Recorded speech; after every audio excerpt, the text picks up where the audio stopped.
Hey, it's the Profit Answer Man, Rocky Lalvani. If you're new to the podcast, check out my interview with Mike Michalowicz. It's episode number 2. If you want to hear about each chapter in the Profit First book, go back and listen to episodes 3 through 13. Episode 1 is the why and how. On the Profit Answer Man, we learn money mastery without all the complicated accounting mumbo-jumbo using a simple system. Your accountant is busy documenting your transactions and creating a rearview mirror of what happened. My guess is you don't even look at the reports they sent you. If you're like most business owners, you struggle with this, and it's not your fault. We aren't taught money in school, and accountants aren't taught how to be profitable. The Profit First system created by Mike Michalowicz works, and he certified me to help you implement the system in your business. Remember, the new equation is sales minus profit equals expenses. Let's face it, without cash flow, you can't pay your employees, buy needed materials, or pay your mortgage and support your family. I help you to do that and more, so you can focus on the parts of the business you love and receive the rewards for your labor and investment into your business. The stronger you are as a business owner, the more jobs you create, the better we are as a country. Small business owners are the backbone of America, and for that, you deserve to be well rewarded. Just remember, more revenue does not equal more profit. That's why we focus on the bottom line. Today, we're going to talk about financial fitness and how to better understand your numbers and build a financial team. Our guest is Tracey Bissett, who is on a mission to redefine the world's economic future by increasing the financial literacy of entrepreneurs, also known as financial fitness. With over 20 years of experience in the financial services industry, Tracey can help entrepreneurs across all industries, both on and offline. As the founder, president, and chief financial fitness trainer at Bissett Financial Fitness, Tracey helps her clients understand and improve their level of financial fitness with a goal of increased confidence using their financial skills so that they can be successful in their financial lives. In addition, Tracey is a professor at Centennial College School of Business and regularly leads speaking engagements to increase financial fitness awareness. Let's meet Tracey. Welcome to the Profit Answer Man, Tracey Bissett. It's great to have you join us today. Thanks so much, Rocky. I'm excited to be here. And I'm excited for the money conversation today. So can you share a little bit with the audience about who you are and what you do? Absolutely. So I'm coming to you from Toronto, Ontario in Canada. By way of background, I was a commercial lender and risk manager for a large part of my career. So I've been supporting entrepreneurs across all different industries, all across Canada, as well as the US for many, many years. When I left my role as an executive in risk management, I missed being close to entrepreneurs. So I packaged up all the things that I like to do and started my business, Bissett Financial Fitness. And we spend our time educating and increasing financial acumen for entrepreneurs as well as young adults. And so it's really my privilege to be able to take the mystery out of money for entrepreneurs so that they can focus on what they do best, serving their clients and whatever their passion is. And I am very much in alignment with that. It's all about helping them take care of this part of the business so that they can focus on what they love. Because I find most business owners do not want to spend time in their books. They're not accountants and they don't want to be. That being said, we all screw up, right? And so Absolutely. What are some of the biggest mistakes that you see entrepreneurs making it when it comes to their finances? So the first one is not being the CEO of your business and not taking accountability. So it can show up a few ways. It might be kind of fear of numbers, fear of math, so you're totally going to ignore it. Or you're going to completely delegate everything to your bookkeeper or your accountant or both of them, and you're not really going to keep track of what's going on. And so that's the first one. Secondly, I would see, especially on the smaller revenue side, this commingling of personal and business expenses, which makes everything a mess. So it makes it hard to know if your business is unprofitable. It makes it hard to know if your lifestyle is too expensive or where the actual issue is. And then I would say the third one is not pricing your product or your service profitably. And 85% of clients that I work with, as soon as we start digging into that area, because I'm hearing this thing from them where they're not getting paid consistently. And so when we dig into the pricing, we see where the issue is, and then we can deal with that part. So those are the big three that I see, Rocky. And so one of the things that I think people need to understand is if you're not directing your accounting person, your bookkeeper and your CPA, and they're doing your numbers, they're going to do it from their point of view. And so for the CPA, their goal is to get a tax return done and to find you tax breaks. And so they're going to do your finances for that person. And the bookkeeper, unfortunately, there are no standards. And so bookkeepers vary dramatically, and you need to know that you've got a good bookkeeper. There's great bookkeepers out there, and then there are some great bookkeepers. But if you're not paying attention to it and you don't realize their motivations and you just let them be, they're not going to show you how to be profitable, because that's not what they're directed to do, and you haven't taken that action. So I think that's something that they all need to do it. And we just had an episode on talking about pricing, and simply from the standpoint that increasing our pricing goes directly to the bottom line without us having to work harder. And so that's always nice. And on top of that, higher pricing brings better customers, which is something we don't realize. Low pricing attracts customers who you may not want to deal with. So it sends a signal to the world. You need to make sure that you're sending the right signal. Absolutely. Couldn't agree more. And I've seen so many clients go through the pain of having to get bookkeeping redone. Like you talked about, some are good, some are not good. So you do get what you pay for with an accountant and a bookkeeper. So do it right the first time and get recommendations and referrals. Talk to them, try them out. But you're so right that it is your job as business owners to direct them. They don't know your strategy. They don't know everything that's going on in your business unless you inform them and communicate. And that's so true. And I just had a client call, and we really had to dig into a lot of their processes that go way beyond bookkeeping to understand how everything is flowing in their business. And a lot of times the different people they're so busy, they don't have time to dig into that. So you've got to make sure either you do it or somebody on your team does do that. So what are some of the tools that you recommend for business owners to better understand their financial position and making sure that they are actually profitable and making some real money? So the first thing is, if we can't get a handle on the finances just with pen and paper and talk through it, I think we're making it too complicated. And I think that's one of the things business owners don't realize, is that we should be able to talk about it very simply. Certainly when we get into the nuts and bolts of the numbers, it's going to get more complicated. But if we can understand from a high level how everything works, that's going to be challenging. As you're starting to grow your business, you're fine to work with Excel for a while. I certainly then advocate that you do get a bookkeeper. I don't think business owners need to do their own books. They don't need to become an expert in the accounting entries, but I think they need to understand what's happening. So getting that software in place and then being able to forecast cash flow is extremely important. As a former banking executive, I saw over the years, and certainly through the 2008 financial crisis, that when cash flow was a challenge, businesses go under.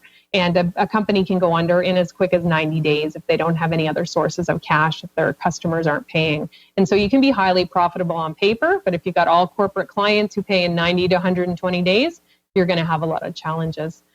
So that cash flow forecast is absolutely critical. And when I work with clients, I highly encourage them to have a forward-looking 6 months, so that it is blurry the further we go out into the future, but at least you can pinpoint where there might potentially be an issue, so you can brainstorm more solutions today to deal with potential problems. And then the other piece of that is having a dashboard with key performance indicators. So you can monitor for your particular business in your particular industry what are critical measurements, and keep your eyes on the most important things versus looking at 30 to 50 things that most of them won't mean anything for you and your business. And we've talked a lot about those in previous episodes and the different drivers that create the results that can change your cash flow and your profitability. When we were chatting before, we were just chatting a little bit about COVID and some of the pivots that some of your clients have made. What have you seen them be able to do in spite of COVID? Oh, well, it's been very impressive to see the agility with which people were able to change their business. So thinking of one particular client I've been working with recently, they are in the hospitality industry, very hard hit with all of the lockdowns and COVID cases. Even as they're opening up, their capacity is significantly reduced. And they were making a very small profit before. But what they've been able to do is hire less staff and have less staff on duty for particular shifts and actually cross-train them to do multiple things while they're on shift. So all of a sudden, they've taken something that was a huge expense for them, really right-sized it and made use of the person doing multiple things at a time. And on a dramatically reduced revenue base, so 50% reduced, they're actually making more profit than they were making before, which is really amazing. And that wouldn't have happened if COVID didn't happen.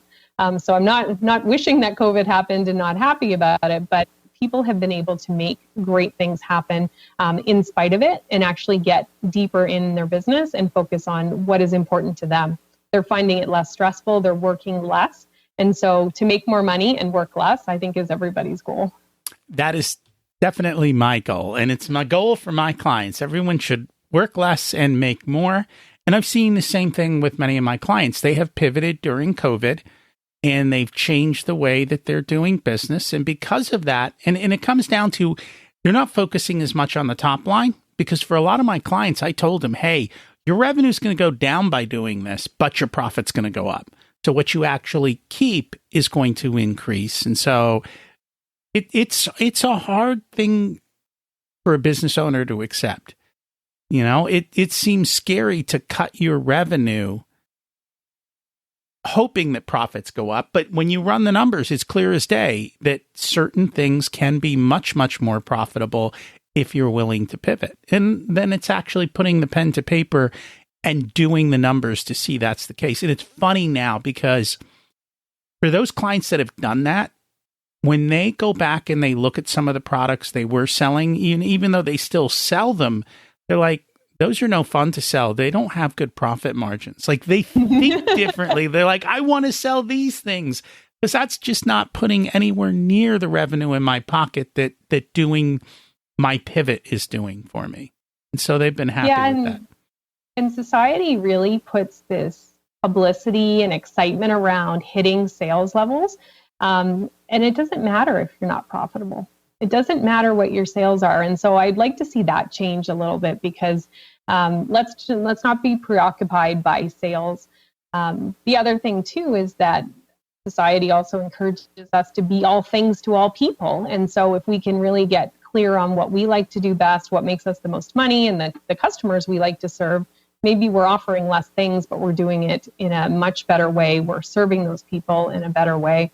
And again, making more money. So it's really up to the business owner to say, what is my strategy and what are the goals I want in my business, in my life, and how am I going to get there? And that's very true. You have to understand not just your business, but your life, because they go together. And so it's important to understand that connection and how it all comes together. So you spent your time in commercial lending. And I think a lot of times business owners really struggle because they're like, well, I go to the bank and they refuse to give me money. And I think it's because they're probably not looking at the right things. They're not projecting themselves in the right ways. What are these lenders looking for from the business owner? So first of all, as soon as you set up your company, whether you're incorporated or not, whether you're sole proprietor or not, you want to start a relationship on the commercial side of the bank. You don't want to be going into the retail lenders. You want to be setting up a business bank account. I think as soon as you can, when you start your business, you should be getting access to credit. And so that could look like a small overdraft or line of credit or a credit card, but so that it can grow as your company grows, so that you're not going when you're in a dire need and you're trying to establish that relationship. That's the first thing. And don't confuse your lender with your best friend. you're going to be professional with them. You're going to share important information about the company. You're going to be transparent, but you're not going to be crying on their shoulder about all of your challenges in life. And I see that so many times. And unfortunately, with a lot of women business owners, I see that. So just want to make sure we're thinking about being professional. Then it comes down to, and this is where I come in and really work with entrepreneurs to help bring up the financial acumen about the financial statements. So most business owners have really only looked at their P&L, their profit and loss, or income statement. And so they can talk about sales, sometimes margins, or maybe profit, but that's kind of the end of it. So knowing exactly how a bank is going to take your financial statements and analyze it, there's a lot of power in that. Because when you understand the things that they're looking for, so typically one of them is going to be liquidity. Do you have cash to pay your bills when they are due? And how is that going to show up? And the way you calculate that is looking at your balance sheet that's got your assets and your liabilities and equity. And I know most business owners don't look at that statement. So we want to make sure that we know what it is, we know what it says, and we also want to know in advance then what are the conclusions the lender is going to draw so that we can speak to it. If we had a bad year because of something that happened, let's talk about why that happened, what we learned from it, what we would do next time if we got into a similar situation. They're going to be looking for liquidity, like I talked about. They're going to be seeing how much of the business is funded with debt. So looking at leverage, just like in your personal life, if you've got too much debt, that's not a good thing. They're also looking for your ability to pay something back. If you had a term loan, just like in your personal life with a mortgage, and you have to repay things over time, can you do that? Have you shown that you can generate that cash flow? So that's just a snippet of the things that they're going to be looking for. And if you can sit there and have a conversation, and while you might not know all the right words to use, you might not know the right terms, you can build up that acumen, as opposed to saying, I don't know, talk to my bookkeeper or my accountant. Because nothing reduces credibility with a lender as much as when somebody says that. So we don't expect you to be accountants or bookkeepers, but we do expect that people are informed and are making decisions with the financials in mind. You know, it's funny because you watch Shark Tank, and whenever get to the money questions, you will quickly see who separates, right? Which ones understand their numbers and which ones don't. And it always shocks me because you know they're going to ask you the financials. They're giving you money. They want to know your numbers. They want to know your profit margins. They want to know your revenue. They want to know that you know it.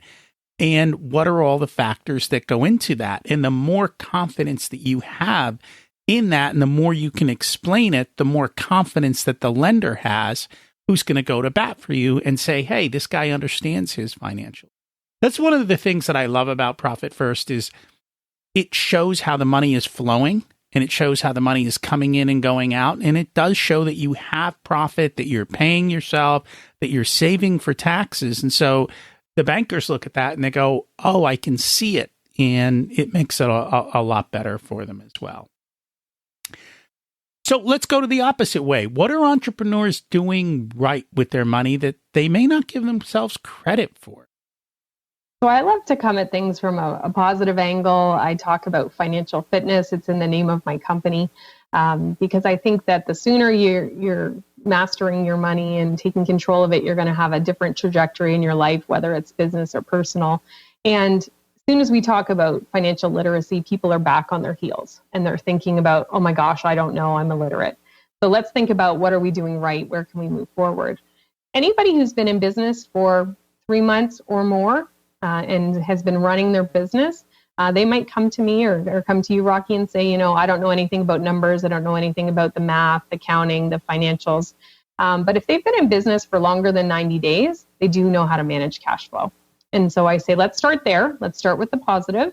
You've been able to pay staff. You've been able to do whatever you needed to do in your business. And if you've kept it going, especially if it's 1, 3, 5 years, 10 years, you know how to do it. You maybe don't know how to do it like we would say. You may not describe it the way I would, may not be very efficient or eloquent, but you're doing it, and that's what matters. And so I encourage business owners to give themselves a pat on the back for managing their cash flow and keeping that business going. And everybody struggles with managing their cash flow. It's one of those black holes that are out there. You know, it's just, it is what it is. And part of it is because you don't always know when things are going to come in. And what can go wrong does go wrong. And so you have to be able to handle the hiccups in life and pivot and be able to figure your way throughout that. And the problem is when things are good, people tend to overspend. And so we really don't. I like to build up vault accounts. Like I like to build up reserves so that when we have struggles, we can get through the struggle. Because as you said, if you can make it through 90 days, things will usually work out. But if you can't get through 90 days, that's a struggle. So why not have a 90-day vault account or a 120-day vault account that says, hey, if nothing comes in, can I survive 3 to 6 months? And I can tell you, I've heard story after story of people, especially going into COVID, who are like, well, I have a 6-month account. Whatever happens, I'll get through it, because that also gives you time to pivot, think of new things, and change the way you do business if you have to. So I think that is definitely very, very important for them. Everyone needs to be accountable. What should entrepreneurs be held accountable for? So they are leading their organization. Whether it's a strength or not, you are responsible for every area of the business. You set the direction, you set the goals. And so you need to be on top of your numbers to be able to drive towards hitting those goals. That requires getting the right bookkeeper, the right accountant, having the right communication. Consistently reviewing your numbers is very important. So having at least a dedicated monthly time where you're doing that. You might do it in short periods of time where one period you're just looking at it. The next period might be, okay, now what is it telling me? What are the trends? Do I need to do something differently? Another time might be following up on receivables where people haven't paid you. So you're going to figure out a regular cadence. Just like when I started my business, there was a whole bunch of things I didn't know how to do. When I was a banker, there was 3 things I was good at and I was expert. But come into the business, and it's not reasonable to think as a business owner, you're going to understand all this financial stuff. So you've got to step up, take accountability for it, bring up your financial acumen, get the right professionals that you need, and take responsibility for it.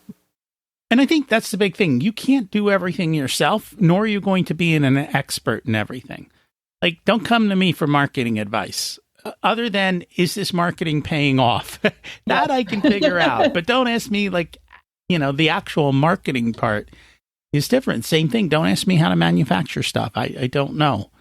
And I don't get shipping and all of these different things. But I can look at the financial parts of all of those types of things. And so I think as business owners, we think we have to do it all.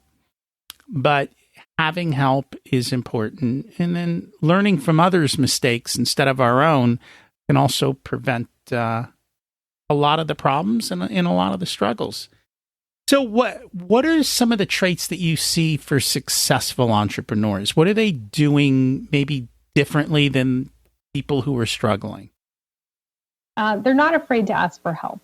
So if they know they have a deficiency or something that they just don't know about, so not even deficient, it's just something they've never been exposed to, they're actually seeking out people who can help them. And maybe they're first talking to some of their business colleagues that they know and trust, and they're learning a little bit, and then they're finding the right people to talk with.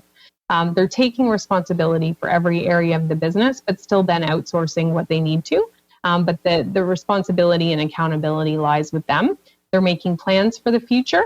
They're thinking about the range of options. If things go really well, this is what things would look like versus medium state, and then kind of everything kind of goes unexpectedly, and having then appropriate financial reserves to support that. Certainly we know the companies that made it through the financial crisis, same thing going through COVID, those who had the vaults of cash like you talked about, as well as access to credit, without being too highly levered and too much debt on their books, were able to weather the storm, able to pivot. As a business owner too, you've got to be able to continually scan the external landscape and internally what's going on in the company and be able to make changes and not wait for 6 months or 9 months before you put something into practice. So by monitoring your financial results, you can start to see is something a one-off in a month, or is it starting to become a trend and you're going to take action. And that's important, always taking action, and change is inevitable. We're going to constantly be faced with it. And I think that's a big part of what I notice with my clients is because we're constantly meeting, they don't always do everything they're supposed to. but at least we're moving towards goals and we take the action and we do the things that we've been dreading sometimes. And usually once they take that action, they usually find that the action was less than the dread. And they wish they had done it sooner and made that choice. But that is life. Sometimes we all need to get pushed a little to do the things that we don't want to do in our business, or find somebody to do them for us. That makes it easier too. Yeah, absolutely. And I would say those who put off looking at the numbers, they are kind of under a blanket of anxiety, of dread. They're feeling stressed all the time.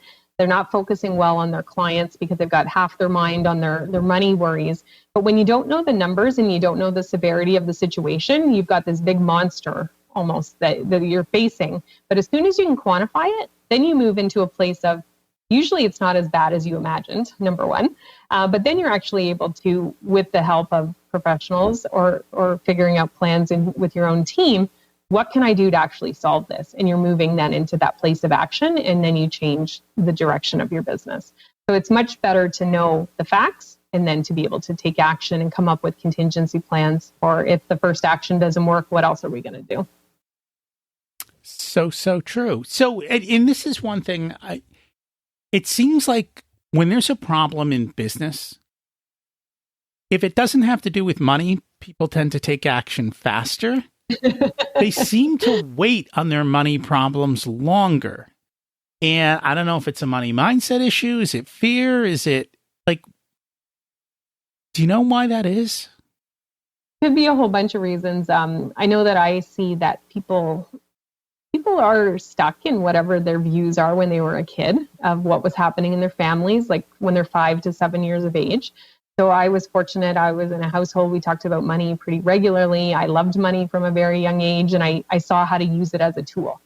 But that is not everyone's situation. And so if you notice that you start to feel a pain in your stomach when you get a bill, you start to have these uneasy feelings when money discussions come up, you'd rather not have them with your partner, whether business or personal, like all that stuff is coming from when you're a kid, and you can change that. So not overnight, but you can certainly change it. You might also be having people who are commenting on your business, who don't know anything about it, and they're putting fears in your head, and they have no business talking about your business. So I also think with money, it's important to keep our minds on our own and stay out of other people's business, because we don't know how everyone's doing things. And so unless you've seen the numbers, you can't comment. Somebody might look like they're doing really well, but we don't know that until we see the numbers. And you and I would know that though, Rocky. And I tell constantly, you can see 7-figure business owners who are really struggling. They're losing money and it's a mess. And the biggest thing that comes up is the fear and the anxiety. And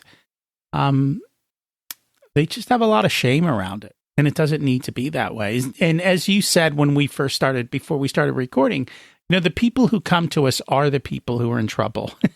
And so we expect that coming in, and we know that, and we get it. And just like you, I grew up learning about money as a kid, and the conversations weren't stressful. So I know how to use it as a tool, and it makes it a lot easier for me to have great conversations with my clients. And there is no anxiety because fix all of those types of things, and life is great for them. Anything else you care to share with our audience today on how they can improve their profitability? So I think we want to stay on this financial fitness journey. We want to be taking action every day to improving ourselves, so that whether it be our knowledge, our financial acumen, what we're actually putting in place in our business, and taking those forward steps regularly so that it's not once a year kind of thing. I think having that dedicated time to our money is certainly important. So I do have a gift for your audience, which is a money meeting agenda. So for those who have been listening and they're inspired to take action right now, you can head over to cashcoach.biz and download that money meeting agenda. And you'll be able to very quickly take a look at it. Your first meeting that you set in your calendar might be just to look at the agenda. The second one might be to log into your banking, look at your bank accounts. You're going to start wherever you are. It could be that you've been getting behind in your bookkeeping and you're going to get that next meeting booked with your bookkeeper or your accountant. So wherever you are on the journey, that's what you're going to do. So cashcoach.biz, money meeting agenda. And the final advice I would have, though, is because we're on this financial fitness journey, we want to make sure that we're being kind to ourselves. We want to take positive steps every day, but we're going to make mistakes. Everybody is human. So if you do make a mistake, get back on the path, keep taking those forward actions. We don't need to change the world overnight. So let's take one action at a time and keep moving forward. Because we're talking about the long run. We're not talking about what we're going to do in the next 5 days only. I was recently reading a business book, and it said, businesses don't lose, or business owners don't lose, they give up. And as long as you keep showing up and doing the work and trying, you will find your way to success over time, especially if you ask for help. And, I know with fitness, you don't go in the gym and load the bar up with all the weights the first time you go in there. Go in there and you practice with empty weights or very low weights, and you get your form and you get instruction on how to use the machine or whatever it is you're doing. And then over time, little by little, you can crank it up and you will gain the strength, and you will gain financial strength as well. So that definitely happens. I will make sure to put the link in the show notes for everyone so that it's easy to find, along with the rest of the links for your business. Thank you so much for joining us today, Tracey. It was great to have a conversation. Thank you, Rocky. And if anybody has comments or questions, love for people to reach out on LinkedIn. Tracey has an E and Bissett has 2 S's, 2 T's. And it's been my pleasure to be here and have this conversation. Thanks, Rocky. I'm going to put links to all of Tracey's offers in the show notes. Remember, numbers don't have to be scary. We all need to examine our money mindsets and upgrade them. You would never hand your business finances over to a 7-year-old, but that's literally what we're doing if we're not examining ourselves and our money beliefs. If you think it's hard to make money, it will be. Tracey and I both help with this, and depending on your needs, one of us may be the best fit for you. Take action. Set up a call with one of us. Learn more and get over the struggles. We can show you a path forward. Remember, you don't need more resources. You need to be more resourceful. We focus on the bottom line. If you want a done-for-you service, you can have me as your Chief Profitability Officer, because you have your zone of genius and want to spend your time doing what you love. I only work with a handful of clients, so they get my full attention. I work with business owners who have or are growing to $500,000 to $5 million in revenue. You can use the scheduling link in the show notes to get on my calendar for a good fit conversation to see if I'm the right person to support you and how I can help you. If you want to learn about living the life of your dreams, check out my other podcast, Richer Soul. As we close out, let's repeat the mantra. Revenue is vanity, profit is sanity, and cash is king. Have an abundant and profitable week.